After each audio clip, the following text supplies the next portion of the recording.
Good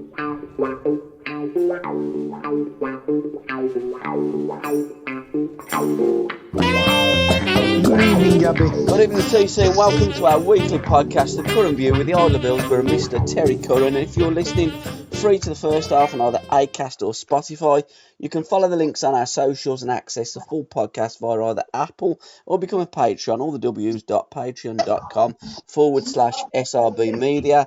You can follow us on Twitter at Curran View, on Facebook, The Curran View, or join the group, which is 3000.1 strong now. TC, thanks for your support. It's very much appreciated. Steady away, how you doing?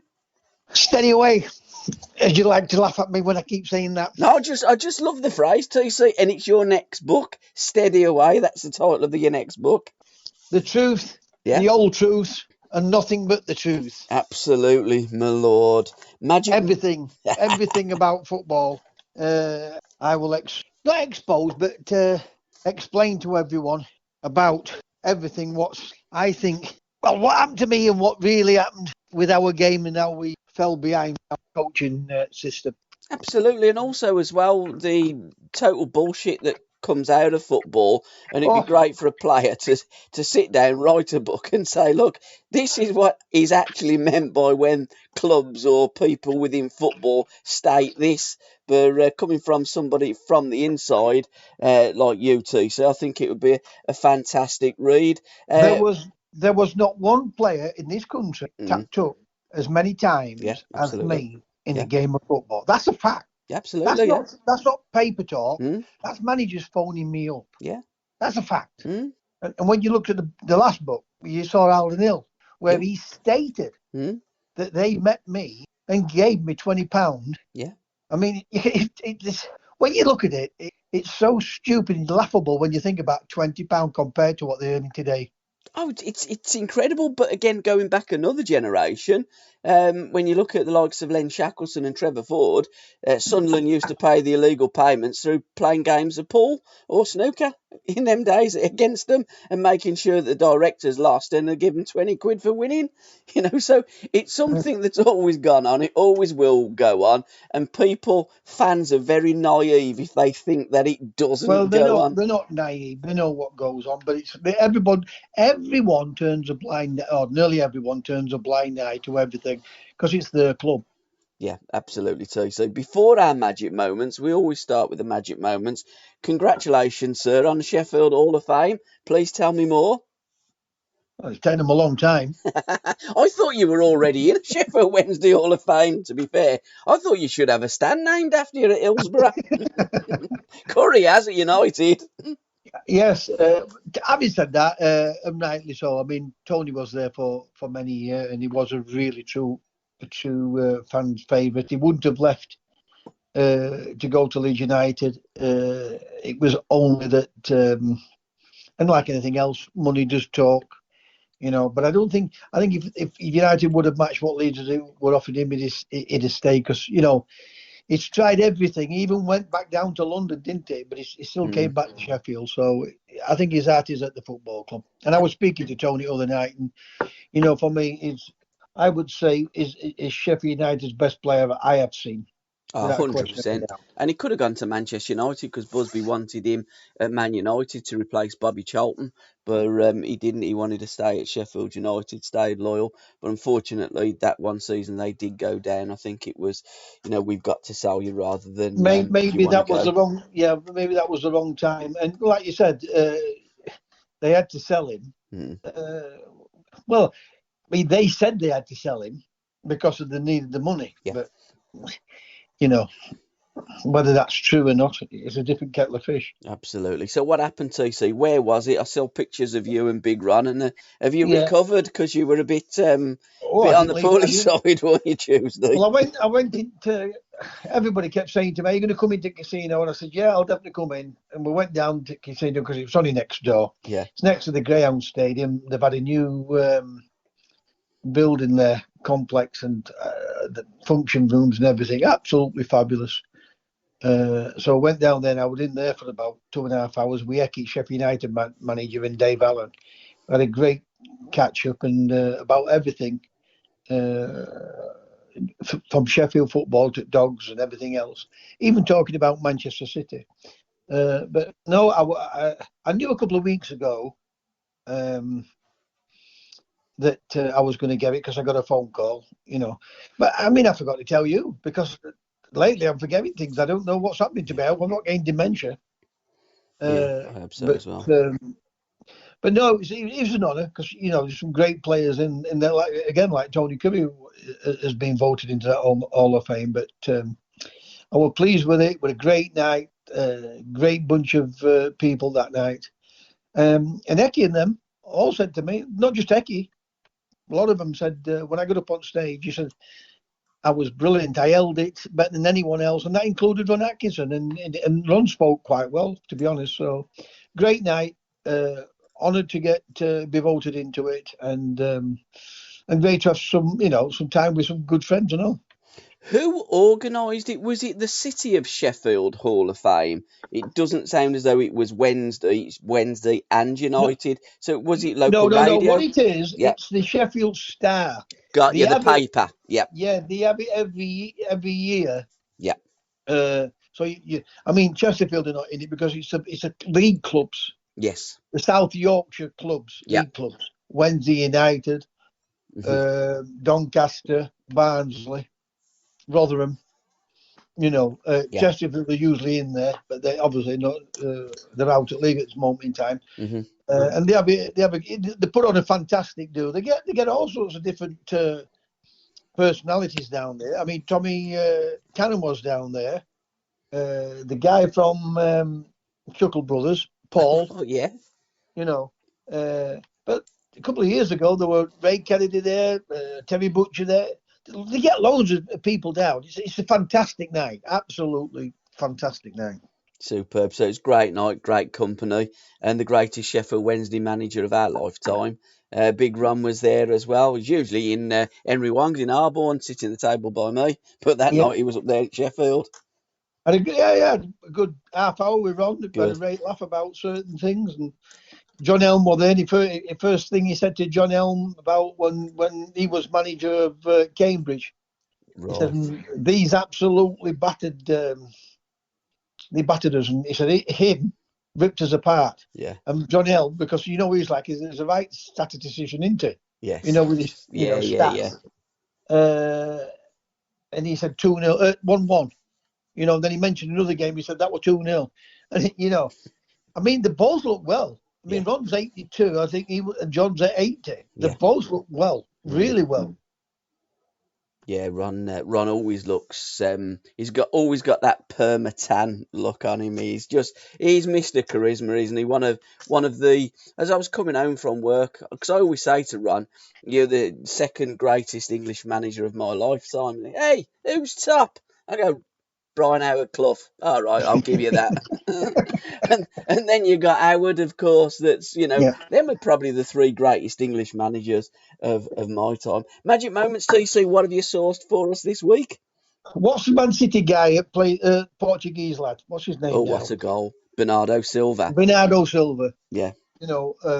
But when you pick these out, I know. It's incredible. It's just incredible. Some of these guys throughout all the leagues that and it's brilliant to see. And I'm so glad that that there is TV cameras in all these grounds. And if there weren't, at least there's phones with video recorders that we all can see. Recorders, what we can see. So that's my goal. I thought that was an absolutely sublime game.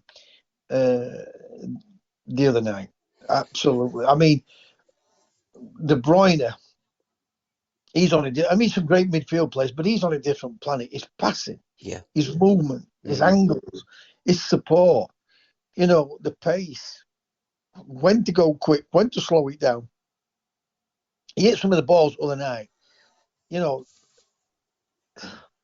when you look at it, when you look at football, because you are playing with your feet, where cricket, tennis, rugby is all with your hands.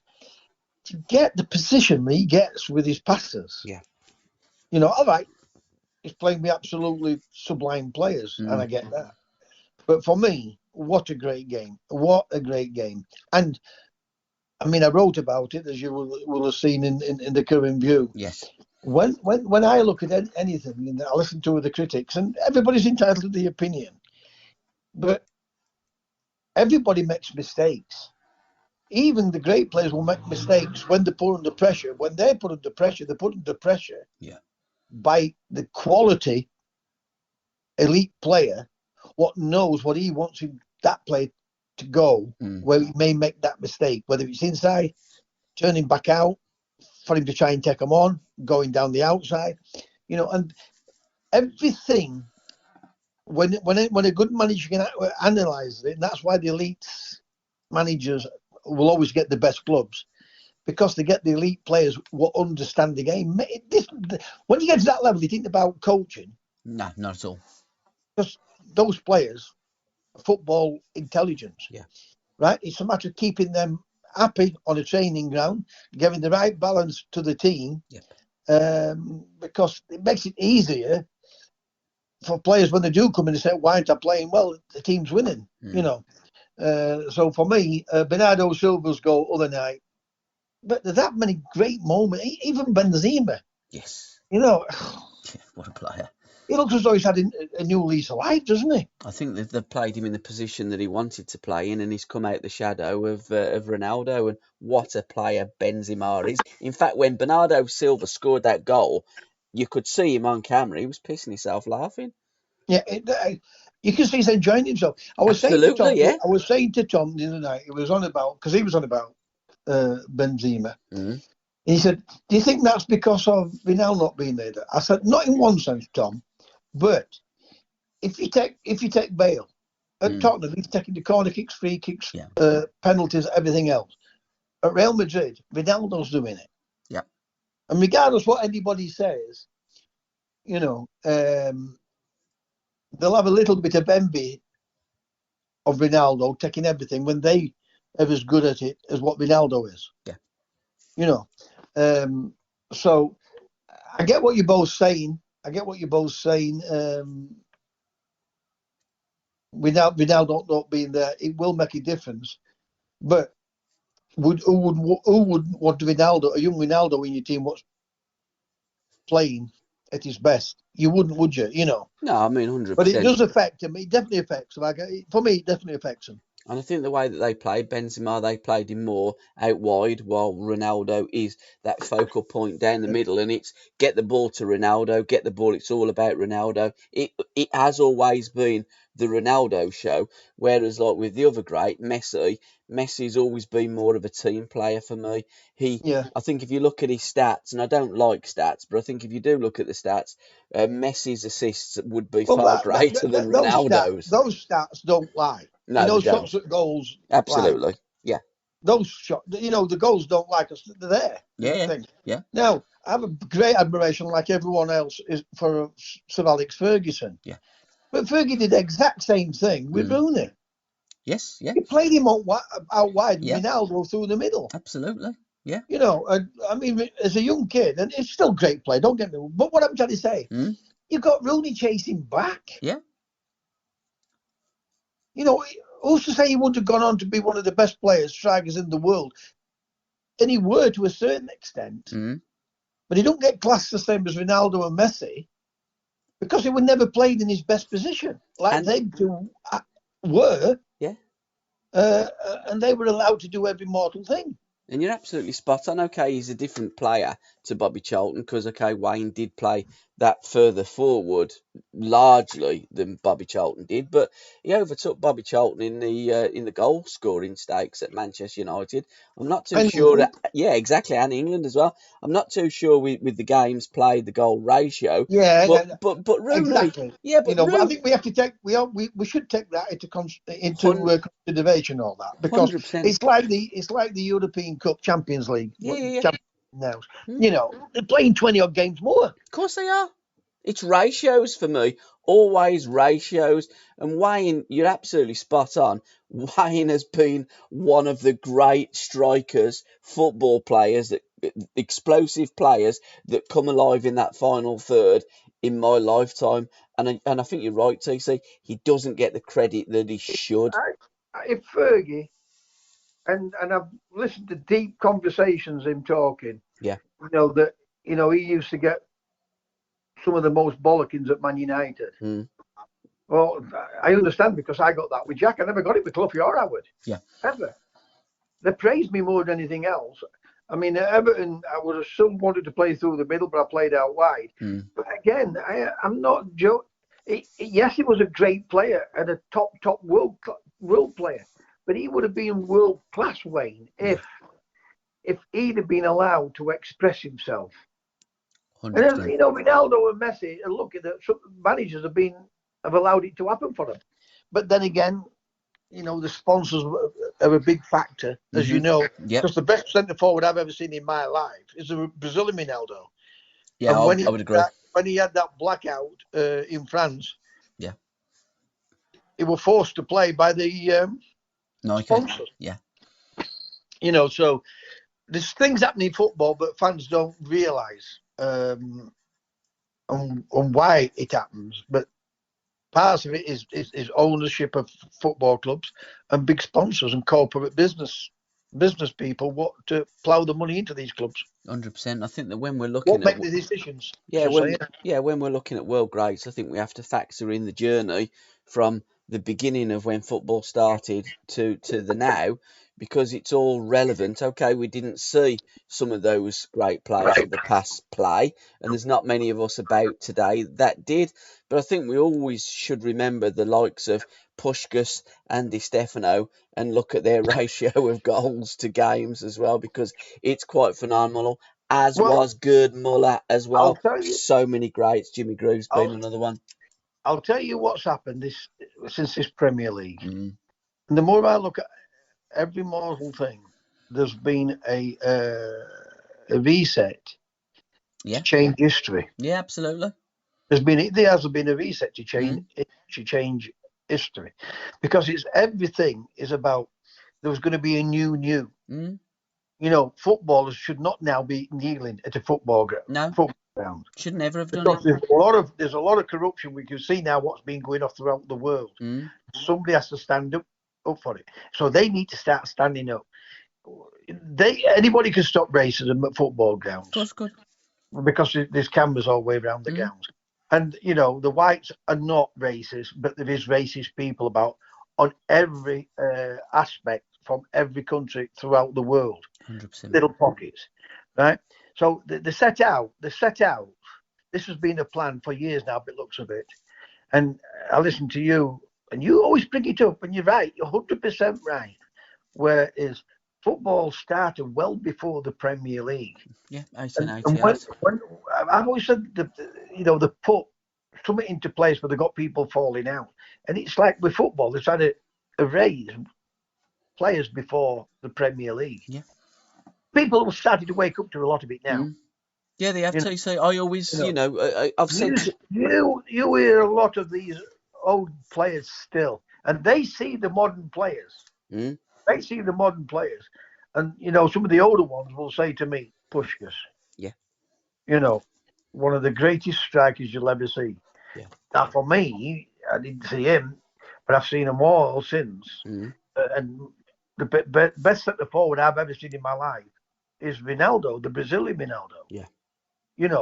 And we should, like you said, we should never ever forget anyone in our sport, because the modern day player now have got riches that you wouldn't have even dreamed of, would you? I mean, they've become bigger than pop stars and film stars. Yeah. In this industry.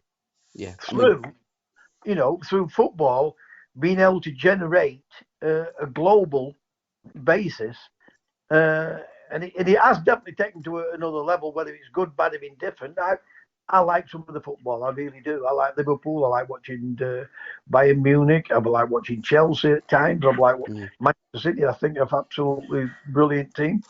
Barcelona is one of the best teams I've ever seen in my lifetime, along with the Brazilians. So everything about it, and it does get better, because life gets better in one sense. Yeah. But I'm with you. They've tried to erase football, or football before the Premier League started, and it will come back. And people like you, what push everything football before the Premier League, won't let it die. And I thank you and the other people what do that.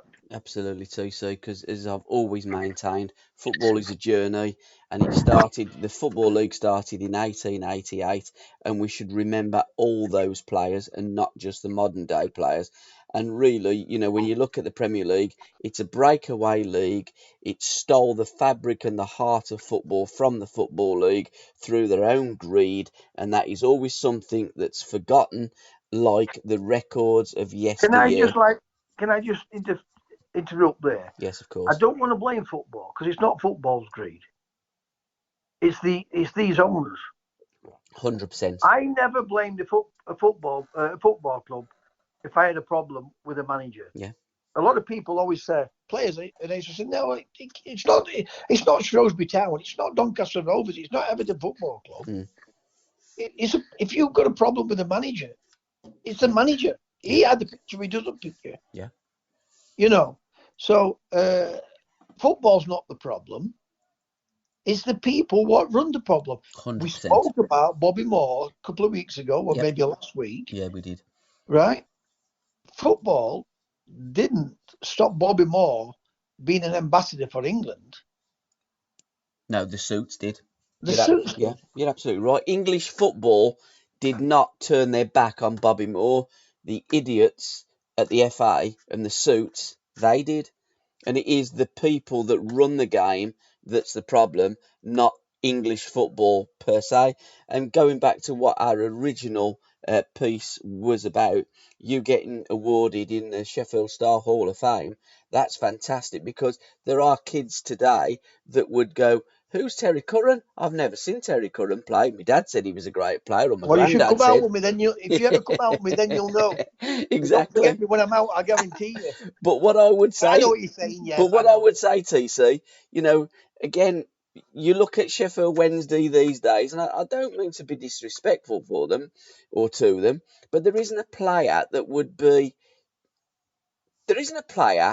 that could lace or tie your boots currently at Sheffield Wednesday. You can't say that because you're a Wednesdayite, you're a dyed-in-the-wool Wednesday fan, but I can say that because there are not many Sheffield Wednesday players that I've ever seen that could get close to you in terms of what ability that you Well, I've have. enjoyed Barry Bannon, different type of Yeah, player. good player. Good player. Different type of player for good me. Player. It's very good to see. But this Sheffield Wednesday team, compared to the team, and I will never knock them players I play with, a great bunch of lads. 100%. Gave 100%. Yeah. Always gave 100%. We didn't win the league. In fact, we were lucky at a point. We were lucky at one point to go up. But for me, we should have won the league if we'd have taken a bit more chance through Jack. And I'm not knocking Jack. Yeah. But, Bannon, because it's in today's modern day football, that's who they see. Yeah, absolutely. And it's great for him. But I'd like watching him play because he does want the ball. Yeah. He does make mistakes, like all players make mistakes, but he's still willing to take that ball. Yeah, I like Barry. When everybody's on his thing. I get what you're saying. Yeah. But I'm saying as a Sheffield Wednesday fan, when I watch him play, he's given us that spark, and he's not a striker. Yeah, absolutely. You look at the goal he scored the other night against MK Dons. Yeah, brilliant. Absolutely. Yeah. At any level of football. Yeah. If you just scored that on for your local team on a Saturday or a Sunday, you'd have loved Canvas to have shown that so you could put it on YouTube, wouldn't you? You know what I mean? We've all scored goals like that, haven't we? Whether it be playing for our school team, or our Sunday league team, or representative, or professional. I scored a goal in training. What would make people? Yeah. Listen, they can have Ronaldo. They can have Messi. I scored a goal where I flicked it up.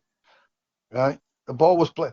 The coach Jimmy Robson, ex-Burnley player, was at Huddersfield, and he said, "Right, I want you to do a trick. I have some shooting practice, but do a trick." Right, I let the ball run through my leg, rolled it up on back of me heels, flicked it back over my head, and volleyed it into the cup, and everybody just stopped. It just stopped and went, wow. Yeah. Everybody on that field just stopped, went, wow. You know, but it weren't there. So somebody scored a goal in their lifetime when it's not being videoed, and they would have loved that to be videoed. Absolutely, absolutely. So everything about football always throws something up, and the unexpected, doesn't it? And that's why we watch football, to see the unexpected. And the Champions League games have been fantastic. Disappointed, if I'm absolutely honest, in Villarreal. I know they're only the same size as Morecambe. I get all that. But just come to Liverpool just to defend. But Thiago, for me, if I'm picking a Premier League side this season, Thiago is my first pick. I think that kid is an absolute magician. And it was his... well, he was struggling to win everybody, to all the pundits. Yeah, I know. I posted that up just like Aguero. Oh, I know. Just like David Silva. I know. When I listen to them, Gabbie, I know. Look, I love them as players. Yeah, but the day I listen to them with and listen, I respect their opinion because it's their opinion. Same here. I know. I've posted up many times. I didn't see the game because I went to watch Jock play last night. Yeah. That's why I've not wrote about the game. Yeah. So I've not seen it. So I can't write about something what I didn't see. Because Jock played last night. They beat top of the league. Looks like now they can win the league. Good. And they will win the league because I know at this level is a different level, professional level, because majority of them, what you're playing against, are fat, thin, Who's tall. he playing for, TC? Wakefield. They are the best team in the league. Yeah. They are the best team in the league. And I'm not saying that. You know me. I'm no, you're always honest. You said, about one of the other teams. Yeah. And he's playing really well now. He's starting to show a little bit. But I said to him, now listen to me carefully. When you play a ball sideways or backwards, you're dropping into the back four. Yeah. Right? Now, that gives you two problems. It's going to allow them to come on to you if you lose the ball. Not you, but the team lose the ball.